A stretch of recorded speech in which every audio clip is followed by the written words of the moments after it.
اللہ کی بارگاہ سے دعا مانگو کہ یا اللہ ہمیں ہدایت کا نور عطا فرما، اللہ تو ہمیں رستہ دکھا، تو بتا کہ ہدایت کیا ہے۔ ترا فرماتا ہے اللہ ولی الذین آمنوا، اللہ مومنوں کا مددگار ہے، یخرجہم من الظلمات الی النور، وہ انہیں اندھیروں سے نکالتا ہے اور نور کی طرف روشنی عطا فرماتا ہے، اندھیروں سے نور کی طرف اللہ لاتا ہے۔ اللہ ولی، اللہ مومنوں کا ولی ہے، وہ انہیں اندھیروں سے نور کی طرف نکالتا ہے۔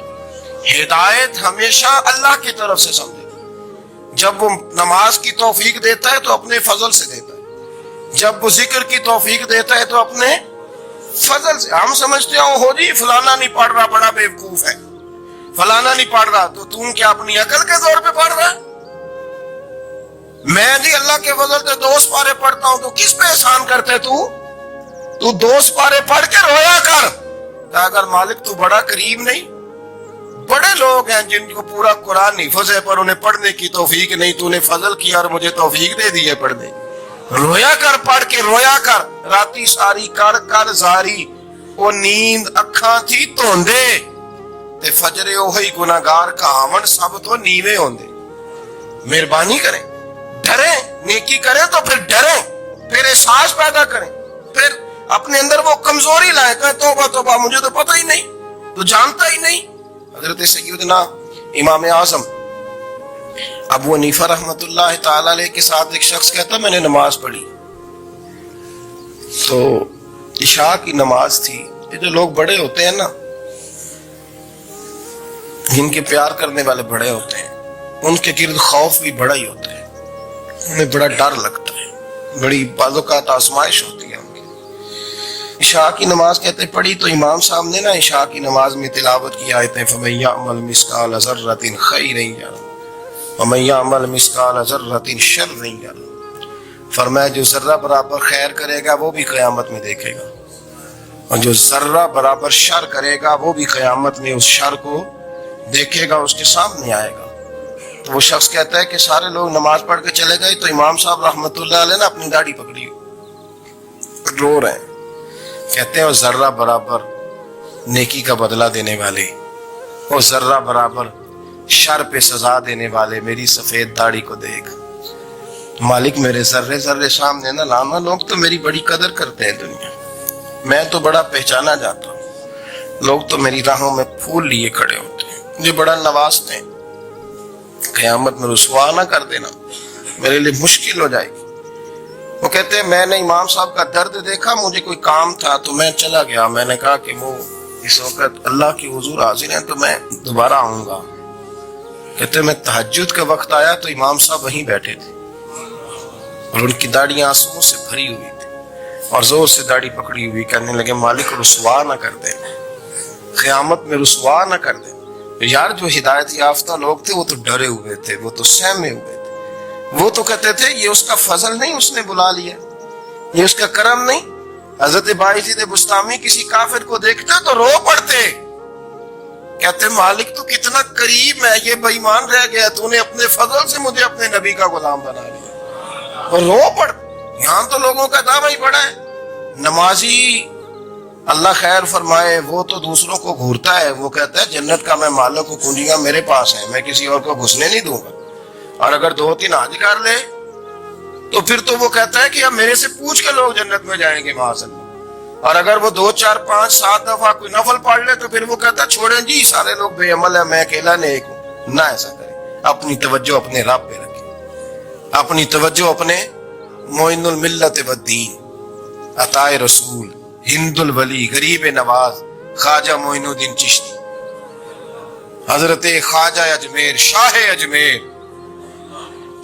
اجمیر، والی ہندوستان، آخری عمر میں نا سارا دن روتے گزر جاتا، ساری رات روتے گزر جاتے، ذرا سی کوئی بات کرتا تو رو پڑتے ہیں، آنکھیں آنسوؤں سے بھری رہتی۔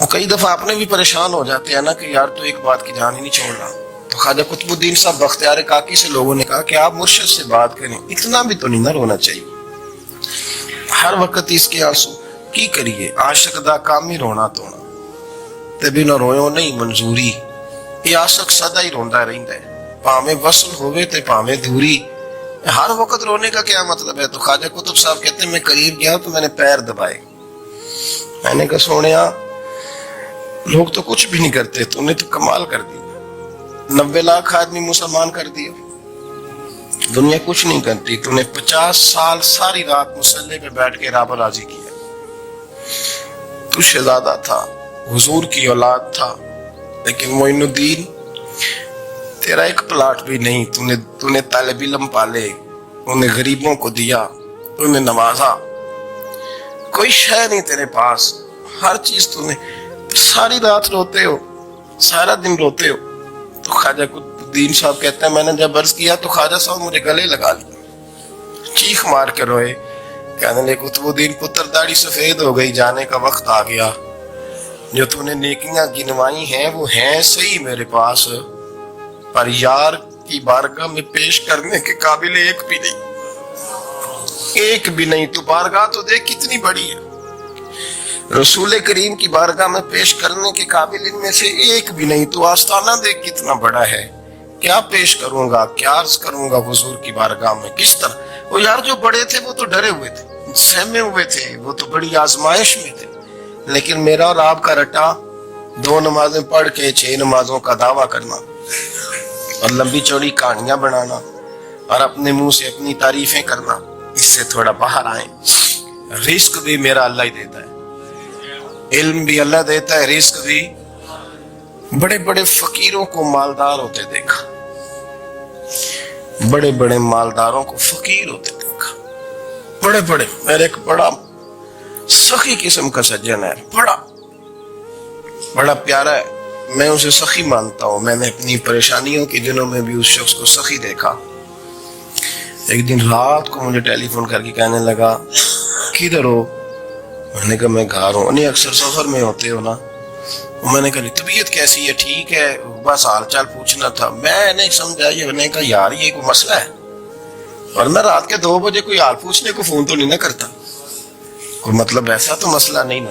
تو میں نے بیک کال کی، میں نے کہا یار میری بات سن، مسئلہ کیا؟ کہ نہیں کچھ نہیں دل کر رہا تھا۔ میں نے کہا میری گل سن، رہے اسی 4-5 سال کٹھے، میں تین جاننا، اصل بات کر۔ کہنے لگا مکان بھی بڑا ہے، سارا کچھ ٹھیک ہے، پر وہ بڑا ہی بے نیاز ہے، کچھ حالات اس قسم کے آ گئے ہیں کہ لوگوں کو بتاؤں بھی تو لوگ ماننے کو تیار نہیں، زیادہ نہیں، مجھے نہ تھوڑے سے پیسوں کی ضرورت ہے، کوئی 15-20 ہزار اگر مل جائیں میری ضرورت۔ آپ یقین کریں میں روتا رہا ساری رات۔ میں نے کہا مہربانہ تیرا کس طرح کرانگے، اس سے لے کے زمانہ استعمال کرتا تھا، پر بے پرواہی ویکھ نہ سجڑ دی، جتھے کسے دی پیش نہ جاوے، انہیں تاجہ والے در در رولے تے منگتیاں تخت بٹھاوے۔ سجنا کسے نو کارا مل دئی، کوئی کعبے خالی آوے، واللہ خیر الرازقین، وہ کہتے تو دائیں بائیں نہ جا، رزق تو تجھے میں دوں گا، میں ہوں بہتر رزق دینے والا۔ بڑے بڑے بادشاہ، بڑے بڑے شہنشاہ، بڑے بڑے لوگ، ہاتھوں میں کاسے، فقیریاں۔ ام ربیعہ کہا کرتی تھی، بڑی نیک اور صالح خاتون تھی، وہ کہتی ہیں کہ میں نا بڑے امیر آدمی کی بیوی تھی، اپنے شوہر کے ساتھ چھت پہ بیٹھی تھی تو نیچے فقیر مانگنے والا آیا، اس نے بڑے درد سے صدا کی تو میں نے اپنے شوہر سے کہا کچھ دینے کا دفع کر، ان لوگوں نے دھندا بنایا ہوا ہے۔ کہتی میں میکے سے بھی بڑا مال لے کے آئی تھی، میرے ماں باپ بڑے امیر تھے، تو میں نے نا چوری اپنے خامہ سے نظر بچا کے باتھ روم جانے کے بہانے گئی اور نیچے جا کے 5 دینار میں نے اس فقیر کی ہتھیلی پہ رکھے۔ کہتے اس نے 5 دینار دیکھے، پھر میری طرف دیکھا تو میں نے اس کی آنکھوں میں آنسو چمکتے دیکھے۔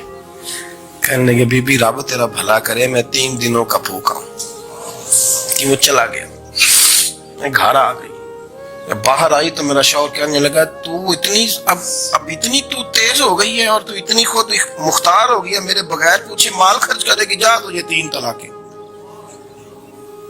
کہتی میں بالدار اور وزادار باپ کی بیٹی تھی، طلاق لے کے گھر آئی تو میرا باپ ٹوٹ گیا، چارپائی پہ چلا گیا، اوہو یہ کیا بن گیا۔ کتنی بڑی تکلیف رہی۔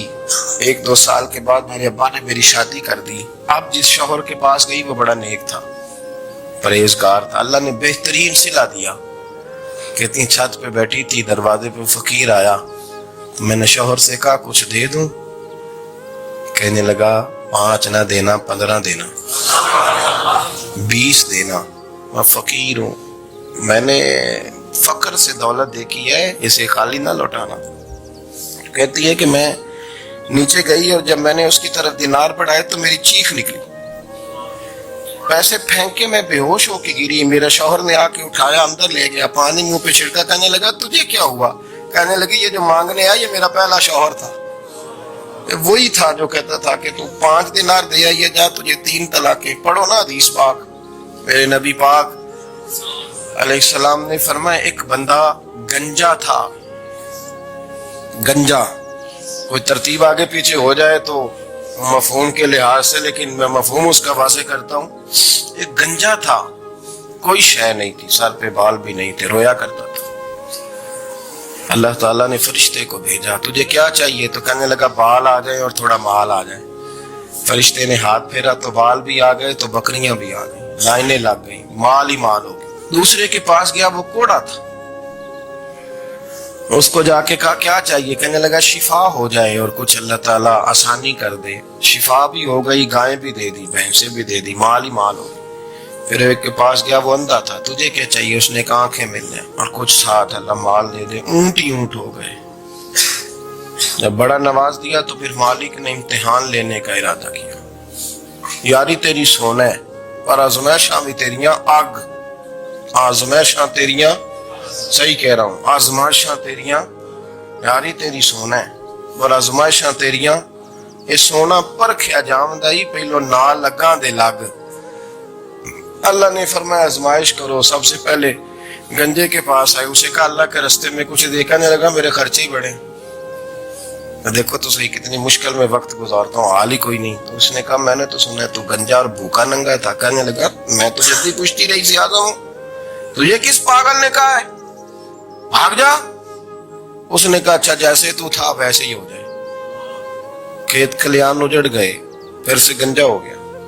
حضور علیہ السلام فرمانے لگے، پھر وہ اس کے پاس گیا جو کوڑا تھا، اسے کہا کچھ دے، کہنے لگا خرچے ہی بڑھے۔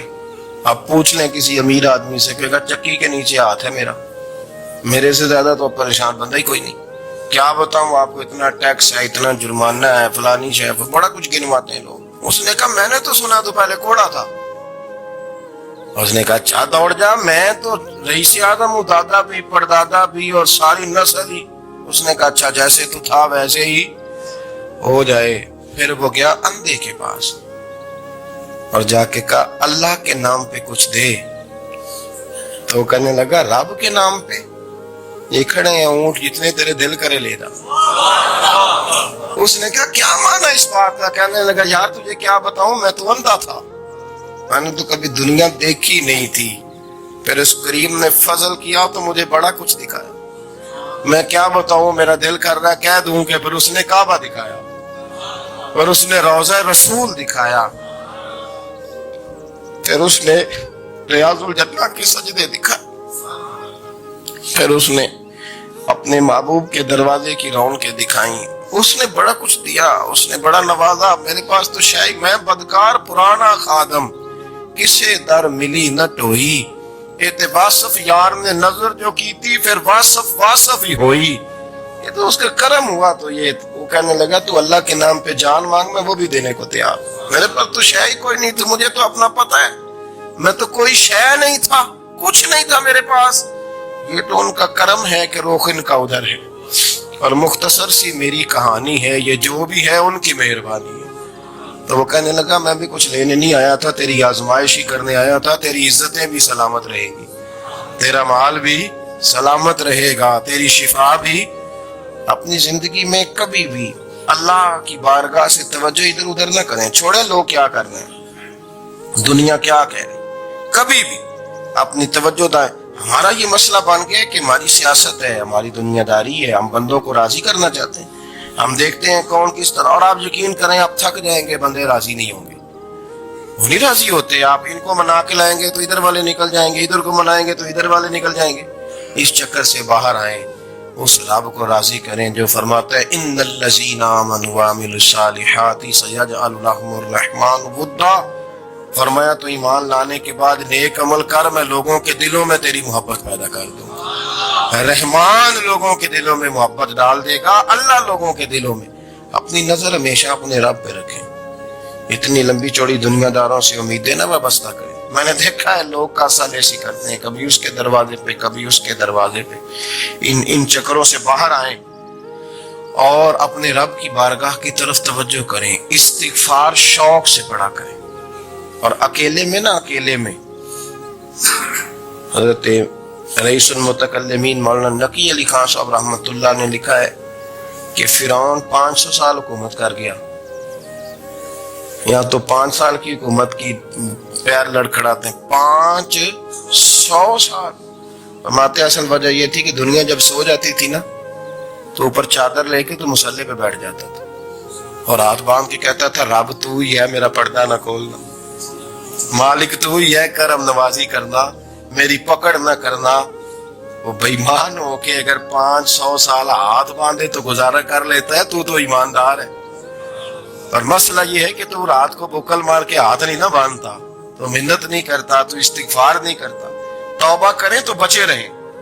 وہ اتنی لمبی حکومت کر گیا چونکہ رات کو کہتا تھا مالک رب تو ہی ہے، لیکن مہربانی فرما میری پکڑ نہ فرما، تو اللہ نے تو اس کو مہلت دے دی.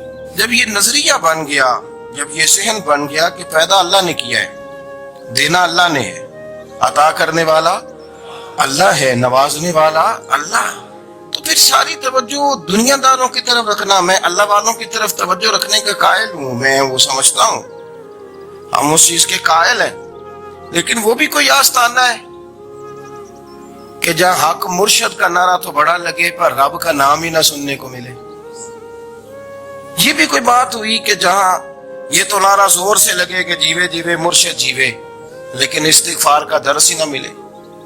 ہر وقت یہ بتایا جائے کہ یہاں آ گئے تو بچ گئے. کیسے بچیں گے؟ میرے رسول پاک علیہ السلام کا دروازہ سب سے بڑا دروازہ ہے، حضور کا دروازہ سب سے بڑا دروازہ ہے.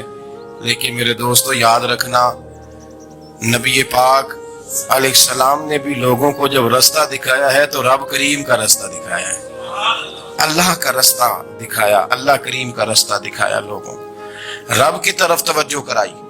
میرے رسول کریم سید عالم صلی اللہ تعالی علیہ وسلم نے لوگوں کی اللہ کی جانب توجہ کرائی اور لوگوں سے یہ کہا کہ وہ اپنے رب کریم کی جانب اپنا ذہن رکھیں، اپنی توجہ اپنے اللہ کی جانب مبذول کریں.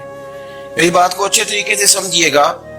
علم اللہ تبارک و تعالی عطا کرتا ہے تو اسے اللہ کی عطا ہی سمجھنا چاہیے. کچھ لوگوں کے پاس علم ہوتا ہے پر علم نافع نہیں ہوتا، وہ ٹامک ٹونیاں مارتے رہتے ہیں ساری زندگی. علم کو اللہ کی عطا سمجھیں، اپنی عقل پر اپنے شعور پر زیادہ بھروسہ نہ سمجھیں، نظر اللہ پہ رکھیں. حضرت مولا علی شیر خدا کرم اللہ تعالی وجہہ الکریم سے کسی نے پوچھا تھا بڑا عالم کون ہوتا ہے؟ ہمارے ہاں تو اب وہ والے عالم پائے جاتے ہیں نا اللہ ماشاءاللہ، جو ممبر پہ بیٹھتے ہیں تو دعوے ہی دعوے، ممبر پہ بیٹھتے ہیں تو دعوے ہی دعوے. اس طرح کے عالم ہمارے یہاں پائے جاتے ہیں. وہ ہر بات میں دعویٰ کرتے ہیں، میں یہ کر دوں گا، میں وہ کر دوں گا. یہ مزاج علماء کا نہیں. حضرت علی المرتضیٰ سے کسی نے پوچھا بڑا عالم کون ہوتا ہے؟ فرمایا بڑا عالم وہ ہوتا ہے کہ جسے مسئلے کا پتہ نہ ہو تو وہ کہہ دے مجھے نہیں پتا، میں پتہ کر کے بتاؤں گا، غلط بات بیان نہ کرے. امام مالک سے کسی نے کوئی مسئلہ پوچھا تو آپ فرمانے لگے مجھے اس سوال کا جواب نہیں آتا. ہمارے بزرگ سمجھاتے کیا ہے؟ وہ کہنے لگا آپ اتنے بڑے امام ہیں تو اس سوال کا جواب نہیں آتا. آپ فرمانے لگے اگر مجھے ہر سوال کا جواب آتا پھر تو میں خدا ہوتا. مجھے ہر سوال کا جواب نہیں آتا، مجھے تو اتنا آتا ہے جتنا میرے رب نے مجھے عطا کر دیا ہے. اپنی نظر اللہ پہ رکھیں. نکل آئیں اس معمے سے باہر کہ میں کوئی بلا ہوں، مجھے بڑا پتا ہے، میرے پاس 6 ڈگریاں ہیں، مجھے 10 جگہ پہ تدریس کا شغف حاصل. اس سے نکلیں باہر. قرآن مجید دیکھیے گا اللہ تعالیٰ نے ارادہ قدرت فرمایا کہ میں حضرت آدم کو بناؤں گا، پھر بنانے کے بعد فرمایا فرشتوں سجدہ کرو آدم کو.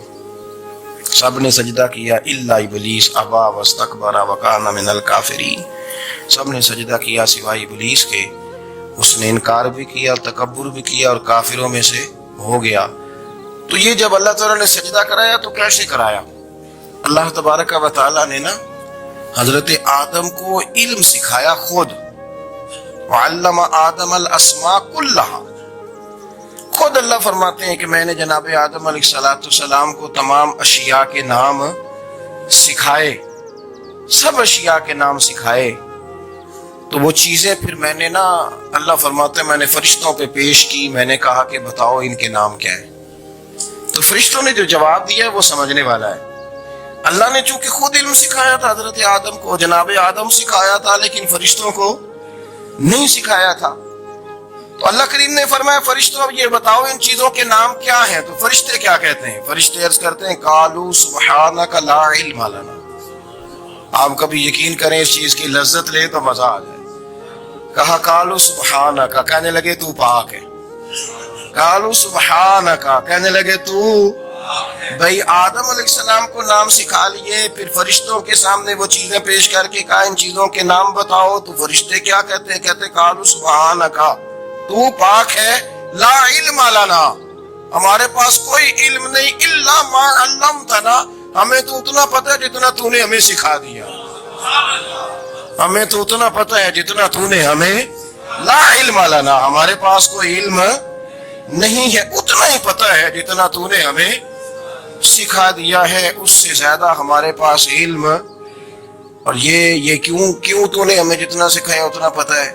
فرشتے یہ نہیں کہتے یا اللہ تو زیادہ سکھا، آدم کو دیا تو ہمیں بھی دے، یہ نہیں فرمایا، فرمایا انک انت العلیم الحکیم، اے اللہ تو علم والا بھی ہے اور حکمت والا بھی ہے، تجھے پتہ ہے کس کو کتنا دینا ہے، جتنا تو نے مناسب سمجھا جناب آدم کو دیا، اور جتنا تو نے بہتر سمجھا وہ تو نے ہمیں عطا فرمایا۔ تو اگر آپ کے پاس علم ہے، کہیں نالج ہے، اس کو اللہ کی عطا سمجھے۔ ہمارے ہاں بہت سارے لوگ بن کے بیٹھ جاتے ہیں، میں اکثر کہتا ہوں کہ پھر وہ دعوے کرتے ہیں میرے علاقے والے جاہل ہیں، میرے شہر والے جاہل ہیں، میرے خاندان والے پڑھے نہیں۔ یہ آپ کا دعویٰ ہے، یہ آپ کو خراب کر دے گا۔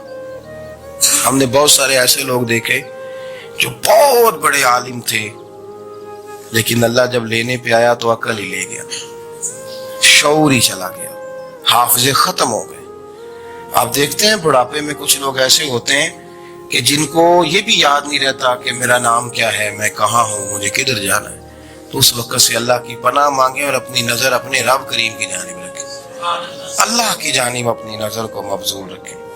دوسری بات، علم کے بعد ایک چیز آتی ہے جس کا نام ہے ہدایت،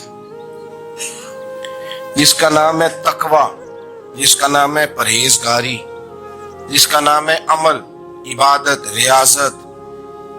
یہ بھی اسی وقت ہی نصیب ہوتی ہے جب میرا رب کریم نصیب فرما دیتا ہے۔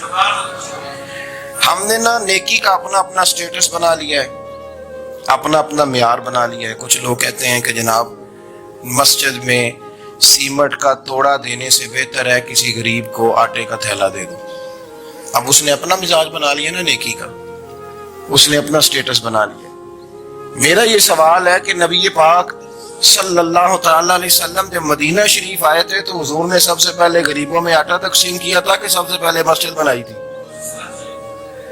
کیا عجیب لوگوں کا رنگ ہے، اپنی مرضی کی ہدایت، اپنی مرضی کا تقوی، اپنی مرضی کا معیار۔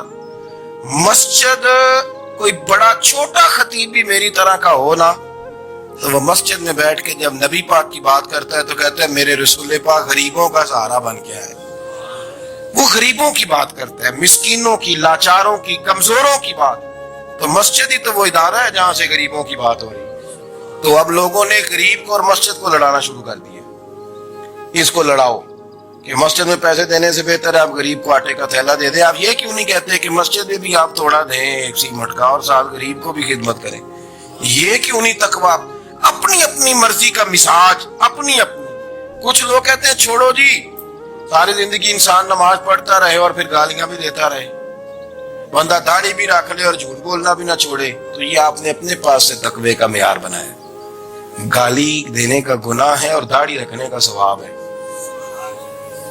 تو تو اگر آپ داڑھی رکھے ہوئے ہیں اور آپ کوئی غلطی کر رہے ہیں تو اس سے آپ کی داڑھی کا ثواب ختم، اللہ کرے آپ کو سمجھ آئے میری بات۔ آپ کوئی غلطی کر رہے ہیں، داڑھی کا ثواب اس سے ختم، وہ اپنی جگہ پہ قائم ہے چیز۔ اپنی مرضی کا کیوں تقوی کا معیار بناتے؟ تقوی کا مزاج اپنی مرضی کا نہ بناؤ،